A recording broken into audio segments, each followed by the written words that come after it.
Thanks, Anne, and great to see everybody here. Welcome again, and welcome to this working group on the social dimension of a sustainable and circular bioeconomy. So this working group will be facilitated or co-facilitated by myself, Karl Callens, and my colleague Anne. You both know us now. So in this breakout group discussion, we will try to showcase how the social dimension of sustainability is addressed in the bioeconomy strategies or initiatives of the East African Community, the European Commission, Italy, and the Inter-American Development Bank. We'll focus on food security and nutrition in the context of human and ecosystem health and the role of gender and youth. So the agenda for this breakout group is split up in two parts. So we have 1 hour. First, we will hear from our 4 panelists who come from different continents on some lessons learned from their bioeconomy strategies. And then secondly, we will open a Q&A session to hear from our audience, so you, and we will invite you to post your questions in the chat box. And indicate to which panelist you are addressing these questions. So before I hand over to Anne now, let me remind you that our session is scheduled for just 1 hour.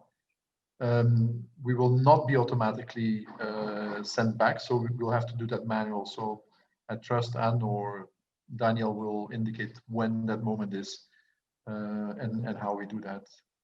So we would try, I think, because we're already over time, so I think we should try to stick as much as possible to this 1 hour. So over to you, Anne. Thanks, Carol.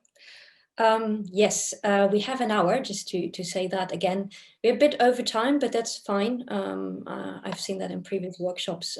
We're allowed to run a little bit longer, but let's try to stick to the 1 hour here.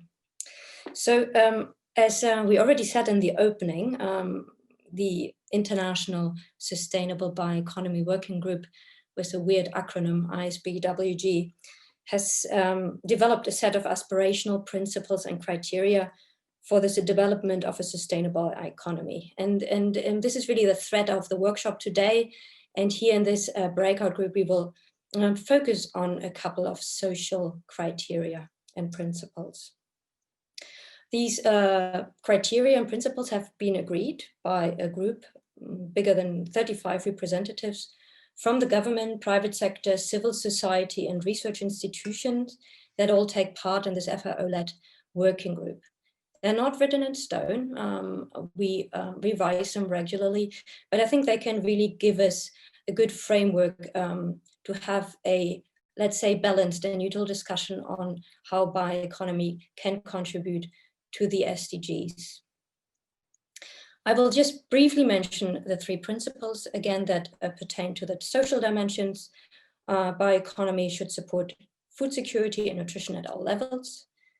It should make communities healthier, more sustainable, and harness social and ecosystem resilience. And number 3, address societal needs and encourage sustainable consumption. My colleague Jennifer will paste them now in the chat together with a bit more information, so you can all have a look at them while we are having the panel discussion. I will now hand over back to Carol for the next agenda item. Over to you, Carol. Thanks, Anne.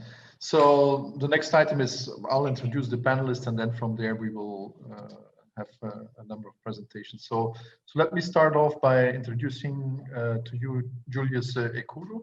He is the head of Bioinnovate Africa, based at the International Center of Insect Physiology and Ecology in Uganda. He works on issues related to technological innovation and industrial competitiveness in Africa, and he's a member of the IEC of Bioeconomy. Our second panelist is Rafael Anta. He's the principal specialist on science, technology, and innovation at the Inter-American Development Bank. The Inter-American Development Bank is the largest development finance institution in Latin America and the Caribbean. And one of its missions is to boost science, technology, and innovation investments in order to reduce the innovation deficit in the region within the context of current technological changes. Then we have Kiaran Manga. He's a senior expert in the European Commission Department of EU Policy on Research, Science and Innovation, and has 30 years of experience of framework program management and R&I policy in the field of agriculture, food, fisheries, forestry, and the bioeconomy. And last but not least, we have Fabio Fava. Professor Fava is a professor of industrial and environmental biotechnology at the School of Engineering of the University of Bologna since 2005, and deputy rector of the University of Bologna for industrial research, territorial cooperation and innovation. He's chairing the National Bioeconomy Coordination Body at the Italian Presidency of Council of Ministers, and is the scientific coordinator of the Italian Bioeconomy Strategies and Italy's Microbiome Strategy. He's also a member of the International Advisory Council of Bioeconomy. So welcome to all the panelists, and let me now hand back to Anne for the question for Julius. Over to you, Anne. You're still on mute, Anne? Thank you. That was correct. I was still on mute. So I'm back now. I would like to call upon our first speaker from Bioinnovate Africa at ICIPE, Julius Ikudo. Maybe if you would like to turn on your camera, Julius, so we can see you. Julius has just logged off. I saw him a minute before. There he is. Yeah, right. I'm here, Anne. We're all battling with these technological difficulties today. You're not alone. Okay, so let me just briefly introduce you. Bioinnovate Africa is based at the International Center of Insect Physiology and Ecology in Nairobi, Kenya. It's an institute, an international institute that is a strong player in the field of integrated pest management and other sustainable agricultural practices. While the program Bioinnovate supports scientists and innovators in the region to link biological-based research ideas, inventions, and technologies to business and the market. Last month, Bioinnovate was instrumental in the launch of the East African Bioeconomy Strategy. I had the pleasure to be there. It was a very fantastic event. Thank you very much, Julius, again, for this great work you guys did. One key pillar of this strategy is on food systems transformation, and the strategy highlights the importance of addressing the needs of African youth and women. Julius, could you please highlight some concrete examples and proposed policy interventions from the East African strategy on how youth and women can effectively be involved in sustainable bioeconomy development, making sure that nobody is left behind? Over to you, Julius. Yeah. Thank you so much, Anne and colleagues, for inviting me to this panel. And Anne, you are a great partner in developing the African bioeconomy, so we appreciate that. And thank you so much for participating in our Eastern Africa Regional Conference last month. So as Anne mentioned, let me just give you a short background, and then I'll highlight the some three concrete examples that we have in our strategy. So ICIPE, which is the International Center of Insect Physiology and Ecology, is headquartered in Nairobi, Kenya. And this coming Friday, it will be celebrating 50 years of unwavering commitment to scientific excellence, capacity building, and developing sustainable solutions in the continent. So some of the things that Eduardo mentioned in his earlier remarks, like microbiome research, insects for food and feed, as key research priorities of ICIPE these days. So also to give you some bit of context, ICIPE campus, at the campus here, we have about 150 to 180 postgraduate students on campus, mainly studying insect science and related technologies. And 50% of those are actually women. Now the Bioinnovate Africa, which I head, is a major science and innovation-driven initiative based at ISIPE. And we serve 7 countries in Eastern Africa. And I think it's important I mention this so you get the context. So we do have Ethiopia, Burundi, Kenya, Rwanda, Tanzania, South Sudan, and Uganda. And maybe in the future we will expand to other countries. And also, as Anne mentioned, our mission really is to translate biological-based ideas, inventions, and technologies to business. So we do foster a true sustainable bioeconomy in the region. So last month, together with the East African community, we discussed the launching of an Eastern Africa regional bioeconomy strategy. And the idea is that we wanted to have a shared vision and a framework for investing in bioscience research and development, and also building a vibrant and sustainable bioeconomy, not only in the region, but also in the continent. So this strategy actually is the first of its kind among the regions of the African Union. We also were fortunate to have Professor Joachim with us. He gave us the vision of extending this to the whole of Africa and have something we call an African bioeconomy. So we believe that Eastern Africa in particular is or has a competitive advantage in developing a sustainable bioeconomy based on 2 things. One is value addition to agro-produce, and of course, clean agro-processing, or if you want, circular agro-processing. And our bioeconomy strategy is very much underpinned by the use of scientific knowledge to improve the quality of the products that we have, but also to build sustainable businesses or industries. So at Bioinnovate, we say we are building businesses of tomorrow. But we also see this strategy as one of the building blocks for the region and countries in Africa towards actions at achieving the UN Sustainable Development Goals and also the African Union Agenda 2063. So as you probably all know, our demography is skewed towards youth and women. And also these women and youth are the largest custodians of our biological resources. I think about 65% of the people are still in the rural areas, and they depend directly on these resources for their food, medicine, energy, and so on and so forth.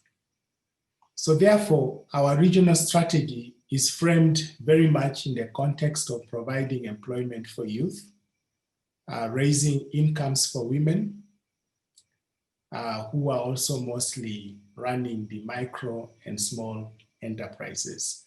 So we do not have very large enterprises. Most of the economy is run by small and medium enterprises, and about over 60% of these are also in the informal sector. So that's why we really focus on innovation, employment, and incomes. So there are about 3 concrete interventions we propose in the strategy. Yes, I'll be finishing soon.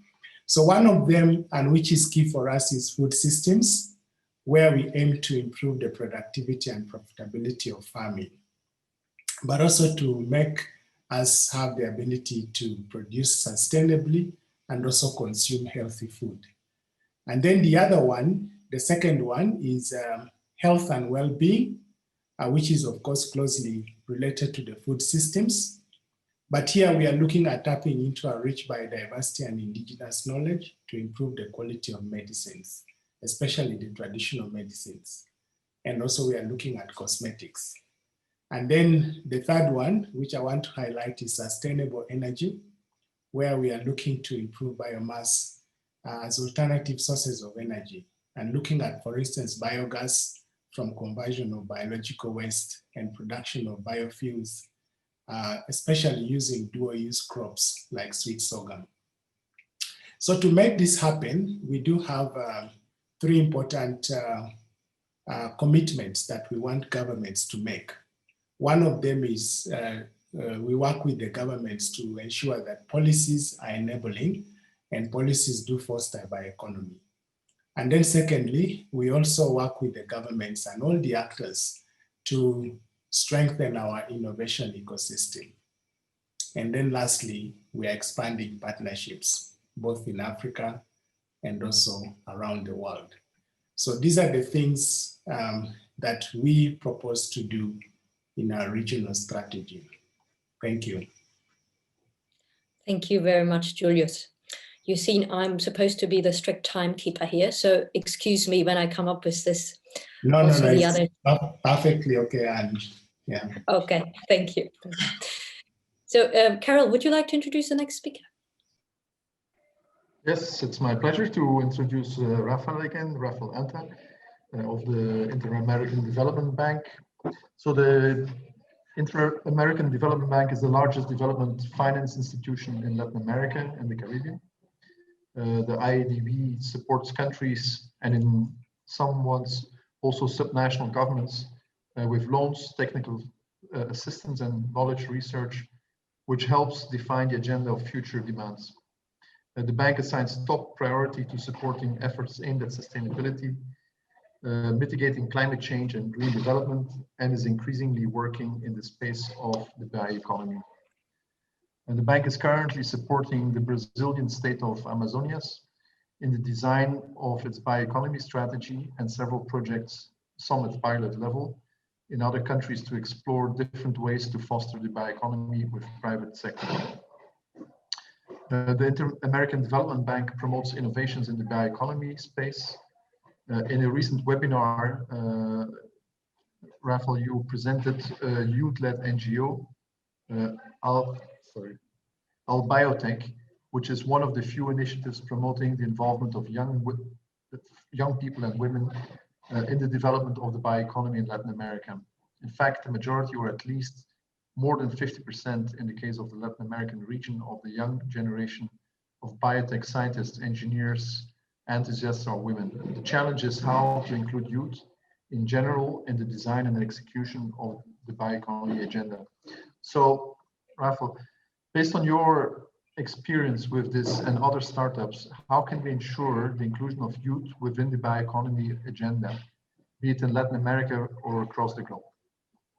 Over to you. Okay, thank you. Thank you for this question, Karel, and thank you for inviting me to participate in this breakout room.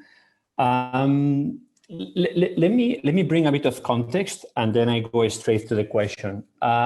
In a really extremely simplistic terms, I could say that bioeconomy strategies are about two things. I mean, are about many things, but if there are two things, one is foster the development and provision of bio-based products and services that move our societies and industries to a more green, circular, and sustainable world. And this is the job of existing companies, but more important, new companies, the new startups that are still needed to exist. And then the second thing we need is a change in culture and in habits in society, and a change in management and practices in firms to start adopting the aforementioned bio products and services that will move their industries to a bioeconomy. And both things need talent. And when we as a bank think about talent, we believe that there is already a stock of talent, and there is the need to develop more talent with new skills. And when we go to see this existing pool of talent, a very important chunk of this talent is this youth, this young generation of people that you mentioned, like All Biotech, which is a self-organized group of young people with a lot of, maybe Ciaran can mute his or her laptop. I was talking about talent, and in the case of Latin America and the Caribbean, for the first time, there is good news. Good news in two senses. Sorry, there are some people with their mics open. If you could please close them.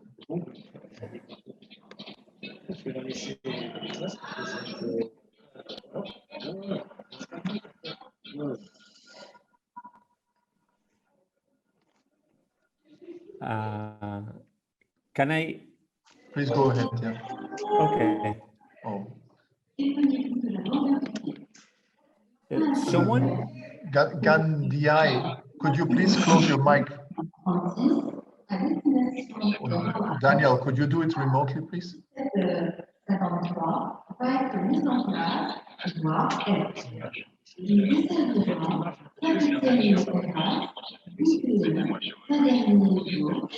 think we're at the train station right now. I'll call technical support.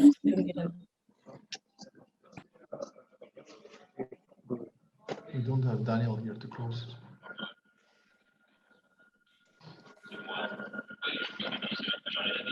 Apologies. We'll try to take care of it as soon as possible. Maybe, Rafael, if you would like to continue. Yes. I will continue, and I apologize for my interruption. And I was talking about this talent that in Latin America and the Caribbean. Today, I was saying that there are two good news.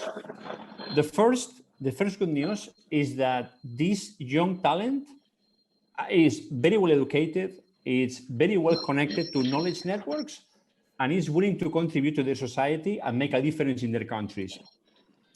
And the other good news is that there is a very nice gender parity. So this is one of the first times, maybe the first, that in a scientific and technological space, the number of women is the same as the number of men, if not higher. So this is an amazing news. So what happened with this talent is that they have, I think these people is not really connected. Very sorry, Rafael. We wrote to the organizing conference team. I hope they can mute. Okay. Hello? Are you a troll?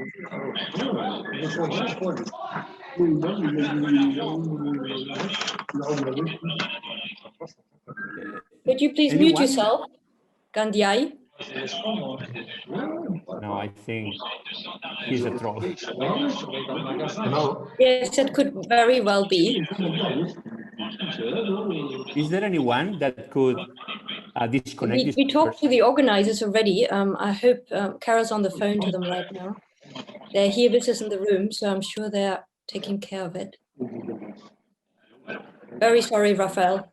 Right. Okay, I understand this, and I just need a minute or 2 minutes to finish my answer.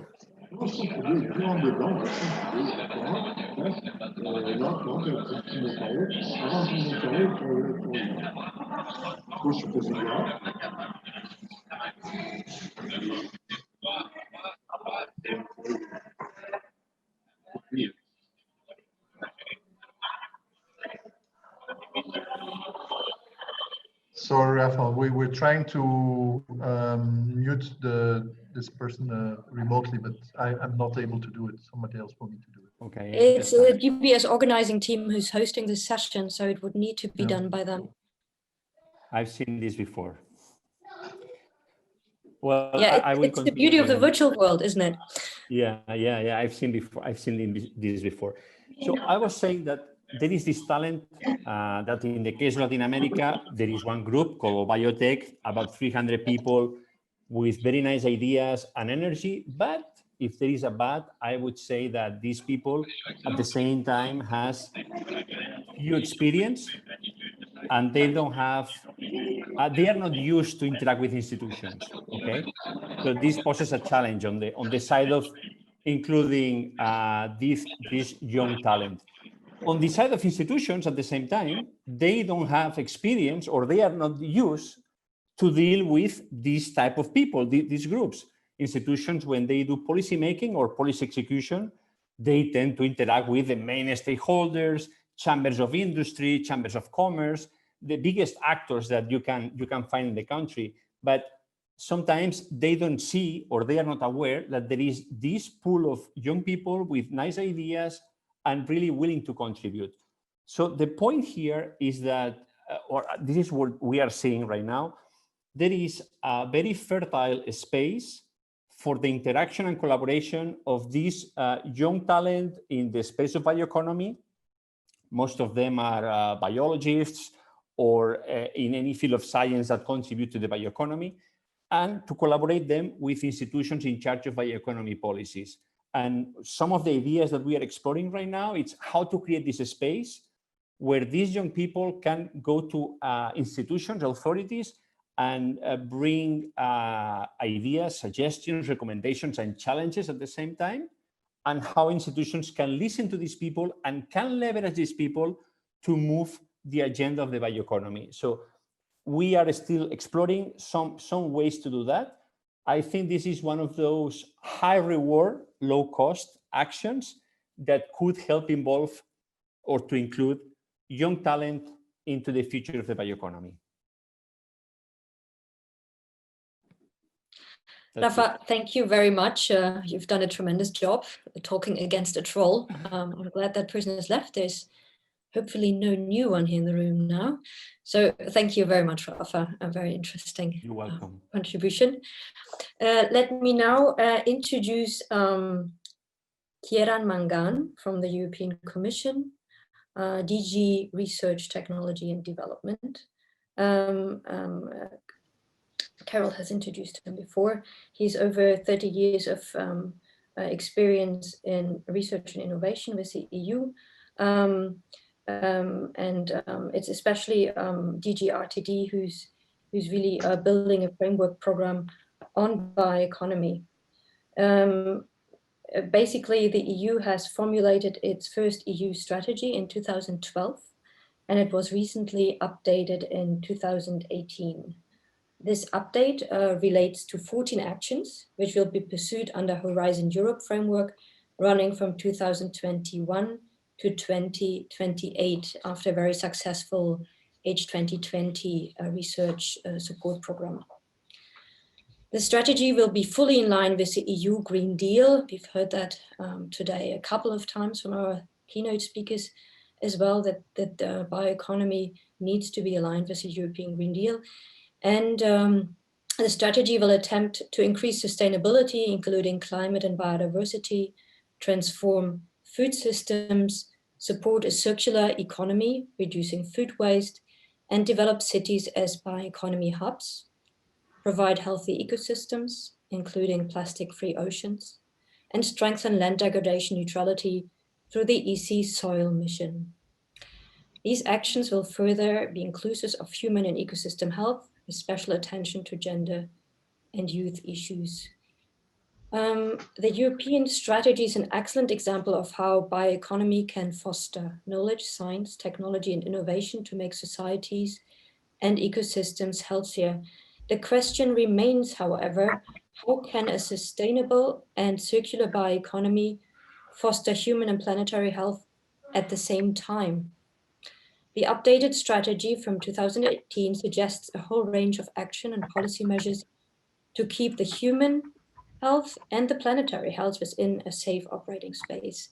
So now I have a very simple question to you, Kieran. Could you name some concrete examples, that is concrete actions and policies from the strategy that ensure that bioeconomy contributes to both human health and planetary health, enhancing synergies and reducing potential trade-offs between these two different objectives? Over to you. Thank you. Start the video. Sorry. Hello. Okay. Can you hear me? Yes, we can hear you very clearly. I'm just perfect. Now we see you as well. Now here I am. Okay. Hi. How are you? Thanks again for the invitation. So just to give a short overview of where we are in the European situation concerning RTD and the bioeconomy strategy. And as you've heard already today, there are it's an important time in Europe at the moment with respect to a number of political developments, least not to mention COVID-19, which we are trying to deal with here in Europe. We have a new commission. We're trying to negotiate a new multi-annual financial framework. And on top of that, to deal with these issues, well, we have a number of strategies which are in place, which will be drawn out and developed within the new Horizon Europe framework program, which will run from 2021 to 2028.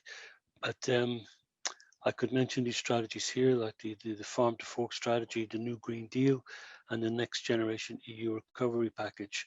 And of course, the enactment of the EC's Bioeconomy Strategy and Action Plan, which you mentioned, was revised and relaunched in 2018. And these 14 actions are now beginning to come online as we see ourselves trying to develop the Horizon Europe program. So within these 14 actions, there are a number of important issues to drive towards a circular economy. And not least of all, it's what was mentioned before, these important trade-offs that we have, the cascade of food, feed, fiber, fuel. Food is always first. That's what we always have to remember. Food is always the first development. And what we are trying to develop within the bioeconomy food research area is basically two main principles. One is to effect a food transformation and to develop biological resources for industrial uses at the same time. So there, with these two areas, we have major trade-offs, especially in Europe and especially with respect to land use. We see big hopes in the future in research with respect to development in the oceans and marine development. We see great potential in many areas across science, which will be developed in the new framework program. We've already heard about the microbiome. We have new genomic techniques. We have precision agriculture, digital agriculture. We have alternative proteins to look for, to try and develop alternative proteins. So, but our two main objectives are to effect, if you like, a change in the billions of consumers, to affect a change in their consumer habits, but also to affect a change in the producers and the farmers, the millions of farmers across the world, Europe and the world, to affect a change in how they produce.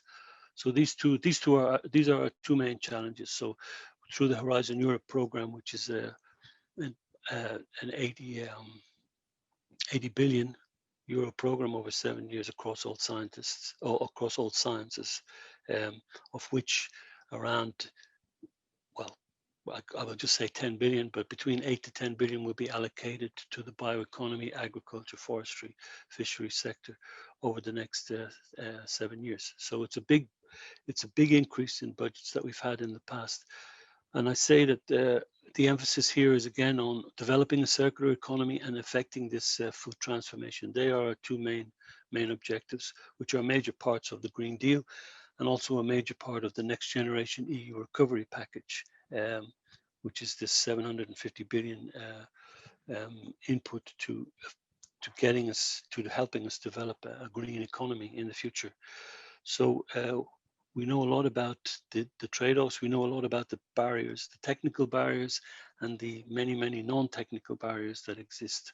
But we see hope in this, with this development, particularly as was said previously, the COVID-19, and it's a terrible, tragic disease, but it's giving us, as we said, it's giving us an opportunity to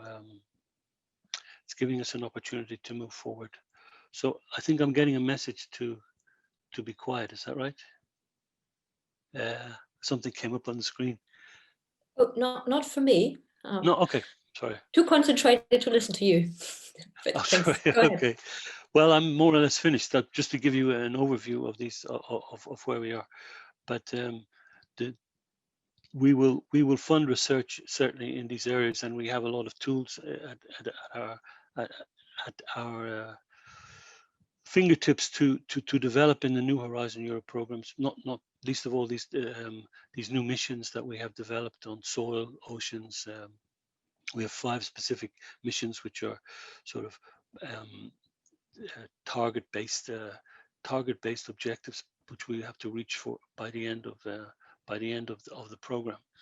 We will look at new partnerships, and we will look at certainly a broader international scope, that we've had a more focused and broader international scope in our programs than we've had in the future. So I think it's an interesting time to be around. We will also affect the exploitation, if you like, and use of the results, the many results that we have developed from the previous Horizon 2020 program.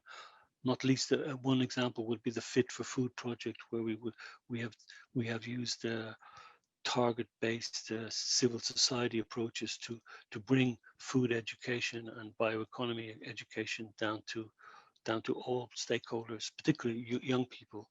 I could also mention that one of the actions which is beginning to formulate, one of the 14 actions which is beginning to formulate very strongly now is this education to the youth program in the area of bioeconomy, with a particular focus on youth, and that's a 600 million project which will be launched very soon. So I think that there's a lot to say. I think I've said enough. Okay, thank you. Thank you very much, I'll Kiran. shut off my... Very interesting contribution. Just to confirm, I guess of interest to all of us, all the other groups were also kidnapped by a troll. So it wasn't just us. I just heard from the others. So I'm glad we got rid of him.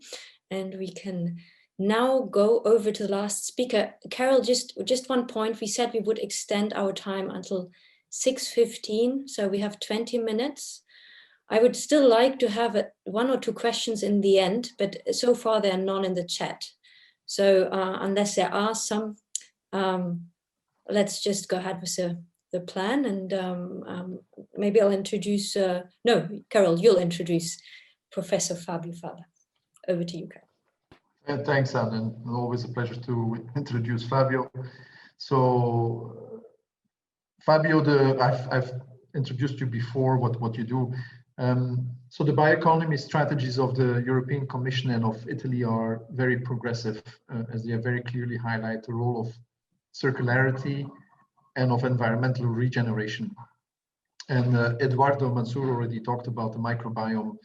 Microbiome is deserving a key role in all of this, as Italy is one of the few countries worldwide that has a national microbiome initiative with the related industrial implementation action plan. So objectives of the Microbiome Initiative 2019 and its Industrial Implementation Action Plan 2020 imply that microbiomes across the food system, from soils and marine habitats to plants, animals and foods, can have both direct and indirect effects on human and environmental health, in addition to their obvious impact on food quality, safety and sustainability.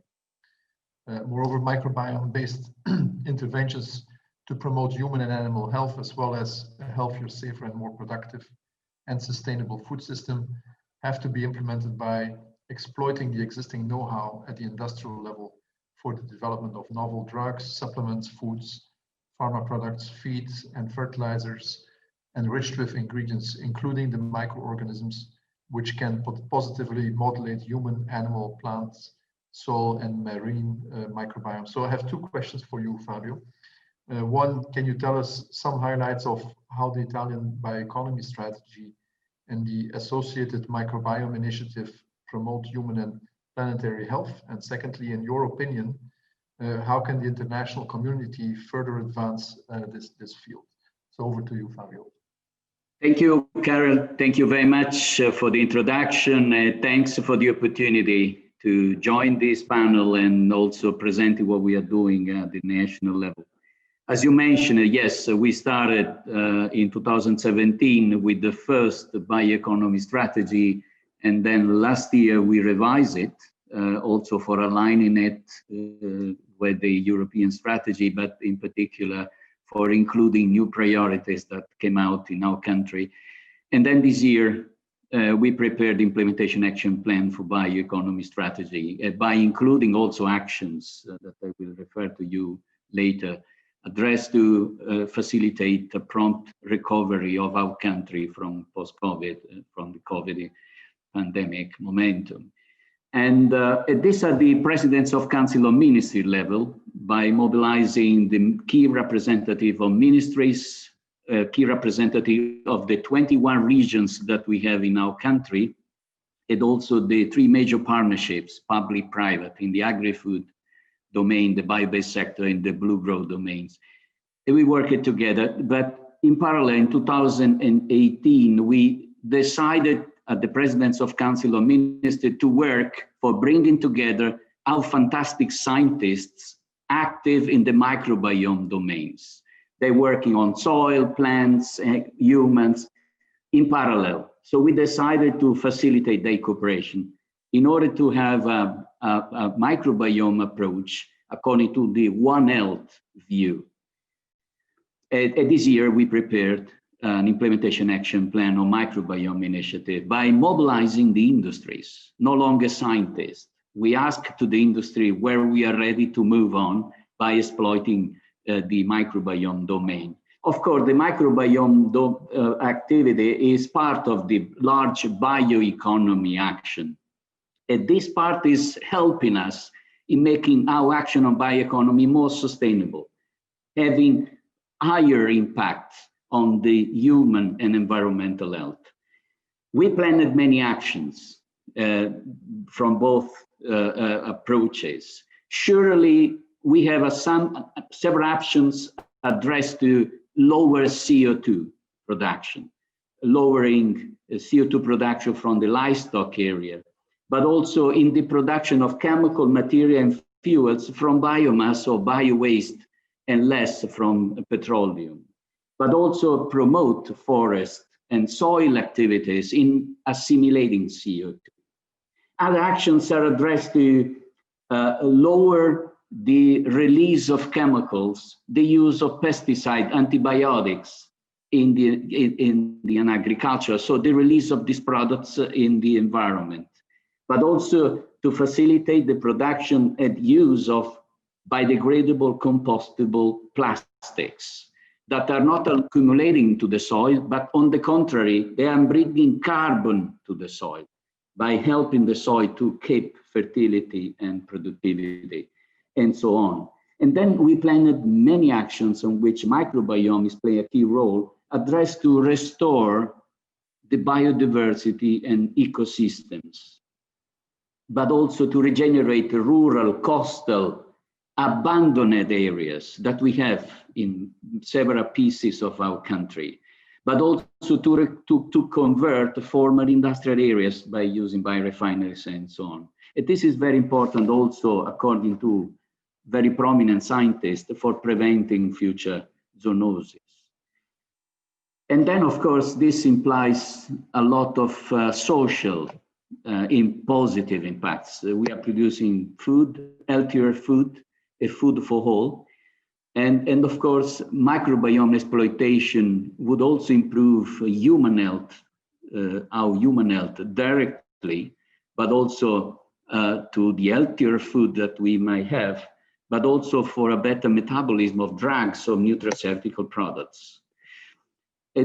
Everything will also impact positively on our turnover and employment. Bioeconomy is covering 11% of turnover of Italy and employment. We are expecting to increase these numbers by 1.5% every year by adopting and improving our strategies. And also, of course, the microbiome implementation action plan will have important impact in the pharma and medical sectors that are prominent in our country. We planned some actions, concrete actions. We planned 5 concrete large national circular bioeconomy flagships, industrial flagships. And we also proposed some pilot initiative for the exploitation of microbiomes, both in the health domain, but also in the agri-food sector, in the agri-food system.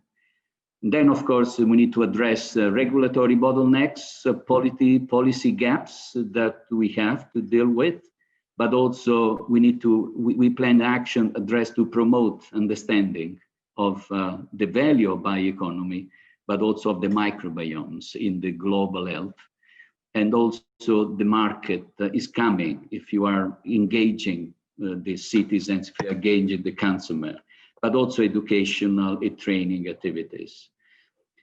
I go to the last question that you made me, and so how we can promote this view at the international level, mobilizing the international community on this area.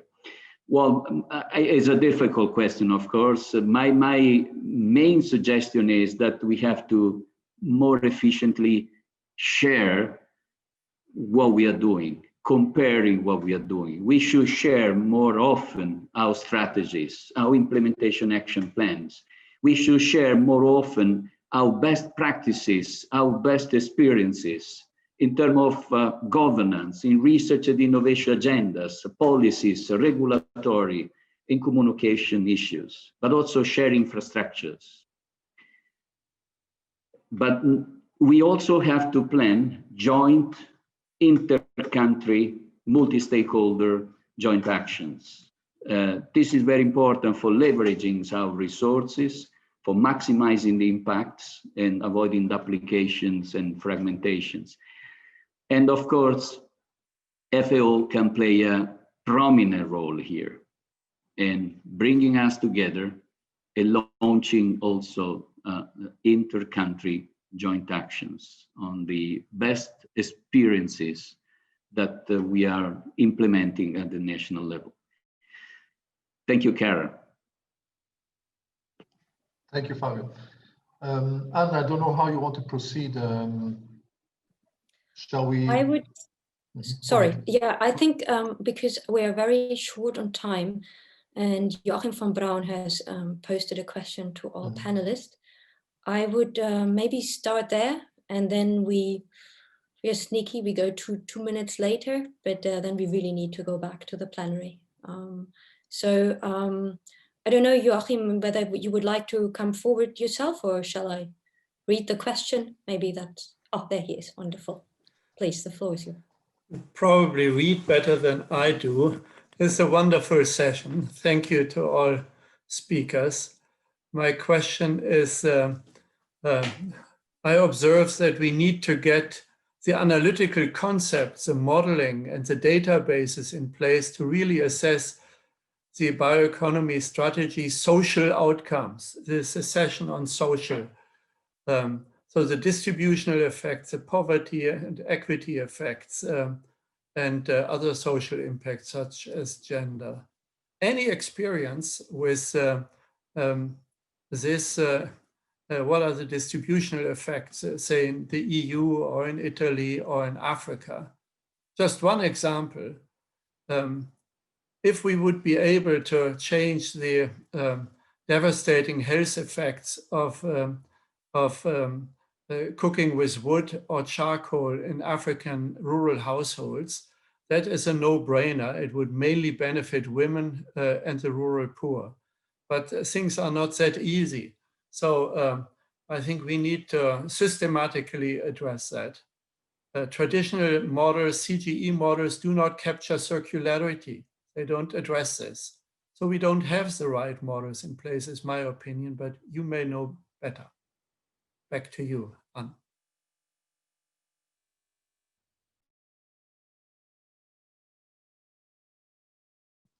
And your mic is off. Thank you, Carol. Thank you, Joachim, for your not so easy question. I wonder whether we have a volunteer among the 4 panelists to answer this. Wonderful, Rafael, over to you. I can take just, I would say, part of the answer, but I'm sure that the other speakers can say something else. I fully agree with his point. I would mention 2 things here. First, most bioeconomy strategies are still in the early phase of execution. I mean, except Germany and some other countries that they have been working in this space for maybe more than a decade. But in many, many countries, today is very early to talk about impact, but at the same time, you need to have upfront, how are you going to measure this policy or strategy at the end of the day? So I fully agree with that. And the second comment is that we as a development bank, for every single dollar that we lend, we are accountable for the impact of it, or at least accountable to measure what was the impact of the investment of this money. And it is very important also to recognize that bioeconomy strategies have very many different flavors and priorities depending on the country. In some countries are more circular, in others are more high-tech, in others are less high-tech, in others are more synthetic biology, in others are more towards carbon sequestration, carbon reuse. So there are many flavors. And I think that the goals about equity, social inclusion, and poverty reduction, I think they still need to be strengthened in these strategies, at least for the things I have seen so far. But there is an agenda pending in this space for sure. Thank you, Rafael. Anybody else? Yes. If you wait, Italy, Fabio Fava. I can integrate. I fully agree with Rafael. And we have different strategies, different countries. We have different indicators. And we need absolutely to work together to identify the more reliable indicators and also to use the same for also comparing and planning joint actions.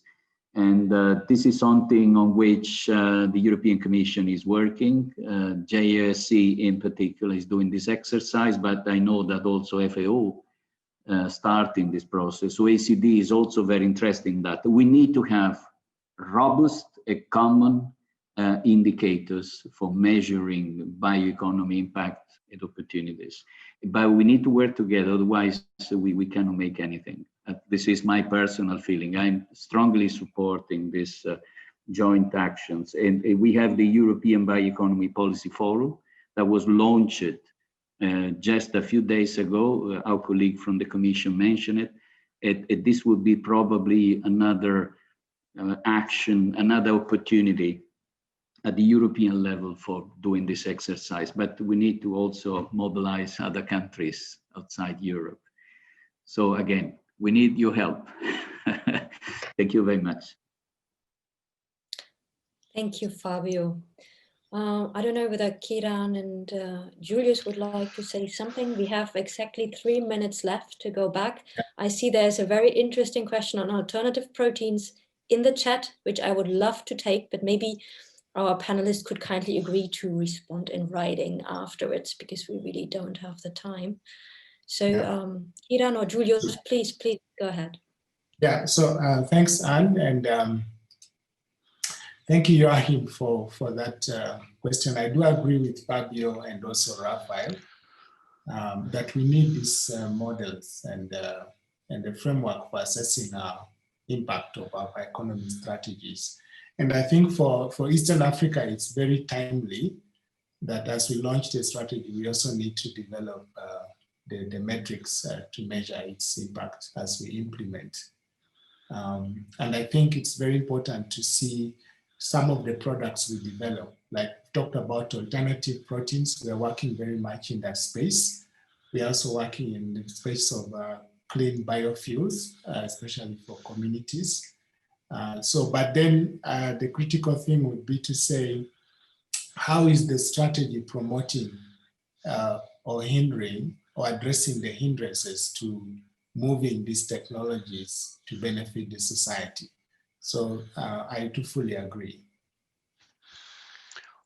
Yes, hello. Yes, please, thanks. Thanks, Julius. Over to you, Kiran. Yeah, can't disagree.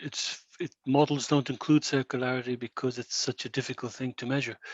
I remember years ago dealing with the German chemical industry and finding out that almost all of them had different life cycle analysis treatments, so non-standardized, but they were suited according to the products that they were making, and it was very difficult to impose a standard, even at a national level, but it's even more difficult at a European level, global level.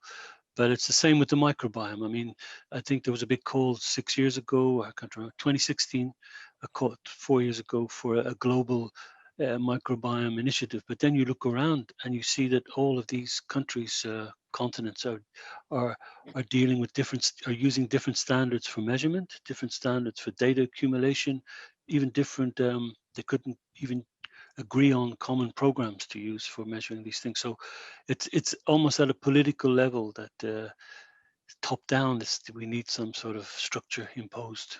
So I fully agree, but it's a frustrating area. Thank you, Kiran. You see us nodding. I think also Joachim von Braun agrees. Joachim, the last word is yours, and then I need to send us all back to the final plenary. The last word should not be mine. I give last words on Friday. My words are thank you, Anne and colleagues. Thank you. Okay, that was a nice last word. Carol, then I'll give the last word to you, and then we will go back. Well, thank you. I think this session, the breakout was too short. I think there are lots of things to discuss, and especially this question around impact valuation, I think is really important, because without this kind of data, talking about trade-offs and synergies is very sort of qualitative, and I think we really need hard data to sort of weigh the different options that are there. And I just posted something in the chat. There's an initiative by Oxford University. It's called Food Civi. So they're looking at specific food systems impacts and develop methodologies for assessing these, working with private sector, civil society, etc. around that. So it's something to watch because I think it's quite interesting what they're trying to do. But thank you very much, everybody, and I hope we will find another opportunity to continue this discussion. So Anne, maybe you explain how we move back now? Yes, but before I do that, we will now go back to the plenary, have a very short break. Maria will tell us how long we're allowed to have a glass of water or coffee. And then we will actually go in the plenary discussion to talk about trade-offs and synergy. So we have a little bit more time. It's actually Kiran Mangan from the European Commission who will represent this group here at the panel. It's again a very short session. I think we all agree that this is a topic that deserves much more time, a difficult topic, not a very popular topic when you should for some, but it needs to be rolled out, it needs to be talked about, and we need to clearly discuss where the problems are, what is feasible, what is not feasible. With that, I close, and I would ask you to get out of Zoom, but stay in the blue big bottom platform. So next technological challenge ahead, I'm sure we will all manage. See you in the big room.